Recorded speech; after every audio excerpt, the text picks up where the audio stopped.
Hey, this is Sharif here with another episode of the Golden Hour, joined by Dr. Kevin Majors. Kevin, thanks for joining us again.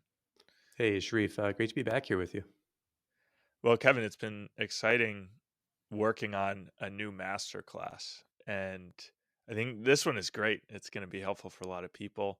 And this one is focused on how to help other people grow. So it'll be very helpful for coaches, managers, parents, friends too. Um, and one of the things that we've been discussing in the context of this is how to help people find the right challenge that's going to help them grow the most. And within the context of that, we kind of came back to a central idea in psychology, which is Maslow's hierarchy. Yes, it's built into the inventory, you could say, and it does a great job. So it'd be nice to talk about now what it looks like for if you're talking to actually it could be for yourself in your own case, or it could be if someone's coming to you with a particular problem. How do you start thinking about where to get started? Like, where is the focus that you should, and how do you make sure that you're on solid ground? And if you don't get it right, you can end up spinning your wheels. So, like you could say a classic kind of example would be, what if now that because you're not like a psychiatrist, maybe people wouldn't come to you, Sharif, with this particular question, but like, what if a person is having trouble sleeping? And if you were to treat it purely as like a psychological issue, well, that might not be the thing that helps them the most. What if their B12 is low? What if there's some other thing going on? Well, if you don't take care of the physical and make sure that the body is working properly, yeah, then you're not going to be able to really get as far trying to help them with teaching them diffusion and mindfulness to help detach from their thoughts and not have such a goal of falling asleep and all those things, which are really good and really helpful. And maybe for the vast majority of people are all they need. But still, you have to start thinking of a series of steps or priorities. So how do you really prioritize? And if you first address physical causes, if they might be there, then you're going to have a much more solid foundation to address the psychological or spiritual issues that come later. But I think that people tend to get into, I don't know, like a one track mind. Some people only think biologically about things, and some people only think psychologically, and some people only think spiritually. So every problem that comes to them is just, oh, that's a spiritual problem.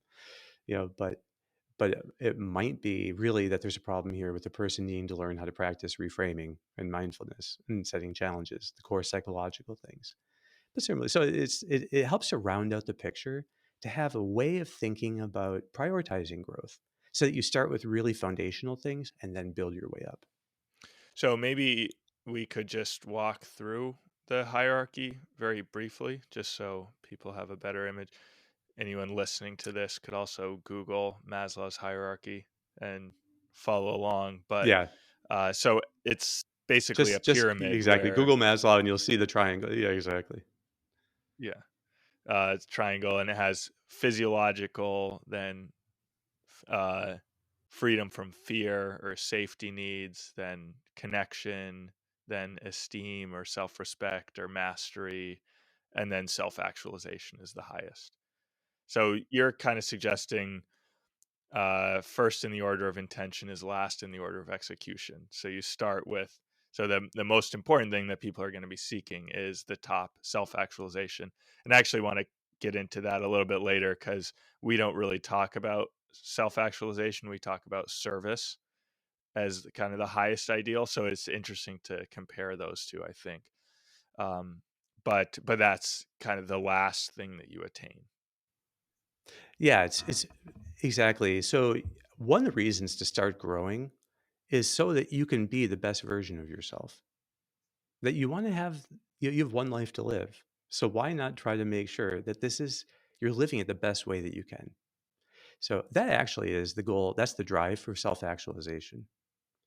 And so if a person is setting out on a path of growth, they really do already have that self-actualization in mind. But then they need to get started with looking at the physical. So in the when we're mentoring people, the very first thing that we talk to people about is sleep, and namely jumping into bed the moment your alarm first sounds. It's an early topic whenever we're working with people, but along with that comes with ensuring that the person is getting 7 hours of sleep. So then a set wake up time helps to make sure that you can plan the bedtime to make sure that you're getting at least 7 hours or up to 8. Well, just assuring sleep is a huge step forward for a lot of people. Probably half of all Americans, aren't getting the sleep that they need, or it's not in the right patterns, and it's irregular and very often disturbed. And so I think that there's a lot of wisdom, and this I learned in psychiatry residency, that we're taught if you get the patient sleeping, you're already halfway getting them better. So no, many times we would over rely on just giving them sleeping pills and other things, and I think that there are better ways of ensuring it, but it's at least the right instinct. And another thing that we focus on early is exercise. And so getting people exercising at least every other day in some, the minimal way we always talk about is a 10-minute jog with 3 30-second sprints. It could be whatever, but we want people to be exercising at least every other day. Well, if you're getting exercise and sleep, the thing we don't talk a lot about, but it's really important there too, is diet. So, if a person were living off of Coca-Cola and candy bars, and they come to you and they just say, I just am having such a hard time focusing, and then I feel like my energy levels are always up and down. Well, if you were to treat that purely as like a mindfulness and intensity issue in work, you'd be missing it. That you have to take care of the diet. And so probably we'll have to have another episode at some point in talking about the diet that supports thriving in work and life. Whole foods is the simple answer. So staying away from processed sugars, and eating whole foods. Now, if a person is eating well, sleeping well, and exercising, that is a very secure foundation. What's actually, though, very cool is to see how well our approach, and what we teach people in optimal work fits exactly with Maslow and this hierarchy. Because we would then say the next thing is helping people with reframing. So helping them to be thinking of the triggers for complaining and dreading, and how to flip those triggers so they bring out and activate their best habits. So you're thinking about what can you really be practicing? When this trigger comes up, you think of it in advance, you strategize a bit, and then they find that these triggers propel them forward. So in the things that they used to dread, now they can thrive on. Well, that whole area of reframing is the next level in Maslow, which is freedom from fear, as you mentioned. So, but it's feeling safe, not being in threat mode. Because again, a person could be very distracted at work, but it's because he or she is always feeling like there's a looming threat, or they had some work-related traumatic experience, and since then they've had a hard time focusing. Well, you have to address threat mode because you just aren't going to be able to engage your higher attention centers if you're constantly in a state of threat. And that's what Maslow recognized. So the next thing is this idea of freedom from fear, and we teach that by teaching people how to reframe. After that, he talks about connectedness, and a sense of belonging, but not yet in the sense of transcending yourself. Well, to me, I think that fits perfectly with mindfulness. So once a person's habit of reframing is more stable, they're going to then get the next biggest gain from learning to settle their attention mindfully. The practice of mindfulness done once a day for 15 minutes, or broken up into a few minutes before hours of work. Now, that does mean connecting with the world, getting out of your own head. Now you are leaving your inner world where when people are in fear, they're trapped, able to connect with others. The next step after that is mastery. So he talks about self-esteem, or the people who talk about Maslow talk about self-esteem. So and that's the level there. But it seems that what he's really talking about is a sense of mastery in what you do. So you're mastering your work. That corresponds with us an idea of challenge. Learning how to challenge yourself in the very substance of your work so that you get better at it. All of that together, then he says, sets you up to really work on self actualization, which paradoxically means self transcendence and self forgetfulness. So that you end up, because these needs are met, able to then prioritize thinking of others' needs, forgetting about yourself and giving yourself. And it's beautiful that that whole trajectory is in Maslow. Yeah, and yeah, that last piece is very interesting to get into. uh, how he saw those two fitting together: self transcendence, self actualization. Maybe we should point out briefly that, Kevin, I think you mentioned this, that the triangle that is so famous, he didn't actually come up with that.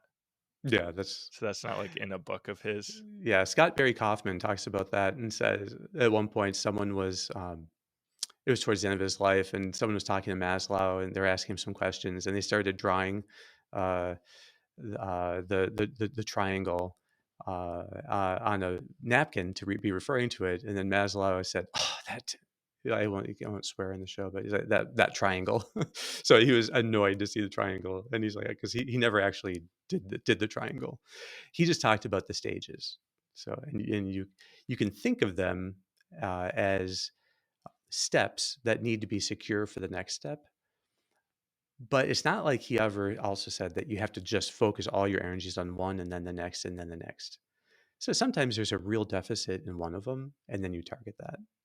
And it doesn't mean that the higher ones are somehow smaller than the lower ones. Yeah, so actually they're bigger. If anything, it's more of an inverted triangle. So so there's some things there that need, yeah, the triangle can be misleading. So, yeah, let me ask you about the kind of order of working through these, because we would suggest that generally, if there's a problem with a lower one, people should start there. And so that's a kind of useful tip for coaches or mentors, is that a mentor is trying to help someone find the best challenge for them, say week. So people might come in and start talking about all sorts of different things, and you want to kind of identify what's the challenge that's lowest in this hierarchy, and that's going to be the one where you get the most bang for your buck by working on it. Is that right? I think that's right. Yeah. And it just so happens that a lot of the biological things are, in a sense, taken care of early in the morning. So, building a really good morning routine ensures that you're going to wake up on time. Hopefully, that ensures you get to sleep on time and you get the full amount of sleep. And then also that that's the best time to get exercise. So, if people have, and then other practices that will come, like doing some time of meditation or prayer. So, it ends up being a solid foundation to build the rest of the day on. And I think we've always experienced that, haven't we? When we're working with people, if you get the morning taken care of, it is a night and day difference. But at the same time, we wouldn't necessarily want people putting off this kind of longer term growth and these deeper questions of what's the meaning of my life, what's the meaning of my work. Those aren't things that we just put off for later until we figured out first the biological questions, are they? Yeah, so I think it is what gets the whole process of working on your growth started. So that's how you will then be making the a greater commitment, like about towards the kind of life that you want to live. And I think that's actually very important for to see that if people especially are caught in vicious cycles, those vicious cycles are creating a whole way of life. And they need to see that is not the direction I want to go. So then they're going to get serious about actually making changes. Now, probably they're going to need to work on some of the earlier steps, though.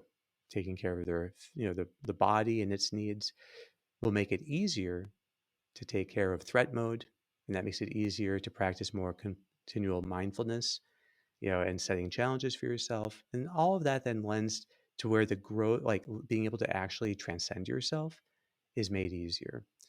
Just to read a little bit of Maslow here, he says that self-actualization paradoxically makes it more possible to have transcendence of self and transcendence of self-consciousness and of selfishness. So he's talking about the sense that you can transcend your own interests, you can transcend your own the consciousness of self, and you can transcend, the making yourself the end of all your actions. Well, that means really that you can sincerely seek others, you can be humble and forget about yourself, and you can be generous in giving yourself. So he directly saw that that is the goal, where self-actualization leads. Self-actualization allows you, he said, it paradoxically erases itself, because the more self-actualized you are, the more you're completely able to then be living for the world around you, for those that you love, giving your best in your work and in your relationships. And giving your best in work and relationships means that you're not the center of your life. You're not self-centered anymore. You've transcended that to others. And that's at the end of Maslow's life, that's what completely occupied him. I think that to get real traction with those higher motives, well, that you need a foundation that's established. People can see that they're beautiful, they can see that they're good, but to really make progress in them, I think some of these earlier steps need to be very well established in order for that to take place. I really like that point, and with the kind of traditional Maslow's hierarchy, the triangle. I think the first time I had looked at it in a while was just this past week, and I saw self-actualization, and I was like, oh, that's not how we think about it at all. That somehow like perfecting yourself is at the top, and that's the whole goal of life. But then, yeah, it's very interesting that he points out this kind of paradox, or the way that self-actualization and self-transcendence go together. So, well, why is that? Yeah, I think that one is all along the way, if you're trying to do your best, say at reframing, well, reframing is going to mean seeing every challenge as an opportunity, and it's going to mean actually finding a deeper meaning in these things, so that you're finding a higher way of growing that the challenge is actually helping you attain. Well, that requires, in some sense, ideals. Already, just reframing is going to make you think about something that transcends yourself, that you're striving for. Not something that you're just complacent about yourself and kind of just accepting it. Reframing means that somehow the challenge has to be put in a new and wider context. But the higher that goes with ideals, the more people it's also going to include. And it's just the nature of ideals that as you're working on seeing challenges in light of them, they're going to be more and more practicable, really, in relation to other people. And a reason to be grateful for any challenge is that if you learn how to master this challenge, think about how you can help others in your life to master that same challenge. We are inherently social. We are just deeply connected to each other. And so none of us can even practice reframing ultimately without reference to other people. Where it's just because that's what it means to thrive. You can't thrive as an isolated individual. And the proof is, again, that every ideal, if you're going to say, well, this will actually help me to be more understanding or patient or loving or brave, those ideals all have their real meaning insofar as they allow you to be serving the common good, and those that you love most. So it's kind of built into human nature, you're saying. I think it That is, sounds. yeah, very much. And I think that it's the same with the way that mindfulness also, settling the mind makes it easier to have higher intentions in your work. If you're rushing, you're just going to be doing things for lower intentions, like getting them done, or perhaps some other kind of satisfaction. But mindfulness opens up a possibility of now thinking of a wider vista and keeping it more in your mind. Setting challenges. Well, ultimately, all work is service, and you're going to challenge yourself to provide a greater and greater service to those around you or to the common good. You're going to want to move your whole field forward if you can. But all of that means it's other directed, or it's self-transcendent. And Maslow saw this. There is simply no way of having individual self-actualization. Because the whole path means ultimately it erases itself. I love that he said that. So self-actualization tends to erase itself as now your attention is on where you can best serve and ultimately love others. Yeah, yeah, it's a great image.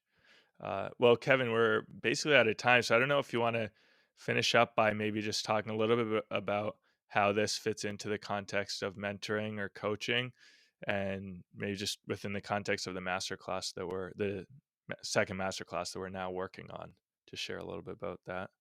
Well, hopefully this encourages mentors and coaches to just be curious about when someone is struggling and they're not making progress. It's usually not helpful to say, "Oh, it's just like, weakness in the will," or it's just some problem and they don't really want it, or they're self-sabotaging, whatever the case might be. I think it is more helpful to be curious about what are the deeper things not being met here. This helps us to be more understanding with others. And even parents with their children, like, well, if the children are cranky and are hype, causing a lot of trouble and having anger problems, well, are they sleeping really well? Are they eating really well? Especially with kids, that's a huge question.